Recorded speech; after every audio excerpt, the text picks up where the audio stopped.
বর্তমানে দেশে নিবন্ধিত জিআই পণ্য কতটি? 64টি। বীমা উন্নয়ন ও নিয়ন্ত্রণ কর্তৃপক্ষ IDRA প্রথম নারী চেয়ারম্যান কে? চেয়ারম্যান হলো মীর নাদিয়া নিভিন। নারায়ণগঞ্জ উন্নয়ন কর্তৃক প্রতিষ্ঠা করা হয় কবে? প্রতিষ্ঠা করা হয় 21শে মে 2026। বাংলাদেশ সামুদ্রিক সংরক্ষিত এলাকা MPA কতটি? MPA হলো 6টি। কুমিল্লা উন্নয়ন কর্তৃপক্ষ প্রতিষ্ঠিত করা হয় কবে? 20শে মে 2026। দেশের সর্বশেষ সরকারি MBBS মেডিকেল কলেজ কোনটি? Narsingdi medical college. বর্তমানে দেশে সরকারি বিশ্ববিদ্যালয় কয়টি? সরকারি বিশ্ববিদ্যালয় হলো 59টি। তৃতীয় নারী বাংলাদেশী হিসেবে এভারেস্ট জয় করেন নিশাত মজুমদার নাকি নূর নাহার নিম্মি? নূর নাহার নিম্মি। দেশের 64তম নিবন্ধিত জিআই পণ্য কোনটি?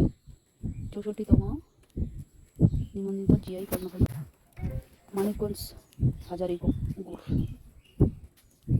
বাংলাদেশ কতবার UNGA সভাপতি নির্বাচিত হয়? 2বার। বর্তমানে দেশের নগর উন্নয়ন কর্তৃপক্ষ কতটি? 13টি। দেশের প্রথম মহাসাগরীয় ভূকেন্দ্র কোথায়? চট্টগ্রাম বিশ্ববিদ্যালয়। প্রধানমন্ত্রী তারেক রহমান প্রথম রাষ্ট্রীয় সফর করেন কোন দেশে? Malaysia. Bangladesh cricket board BCB সর্বকনিষ্ঠ সভাপতি কে? তামিম ইকবাল। বাংলাদেশের বিল্ডিং রেগুলেটর কর্তৃপক্ষ প্রতিষ্ঠা BBRA করা হয় কবে? 5 মে 2026। বীমা উন্নয়ন নিয়ন্ত্রণ কর্তৃপক্ষ IDRA প্রথম নারী চেয়ারম্যান হলো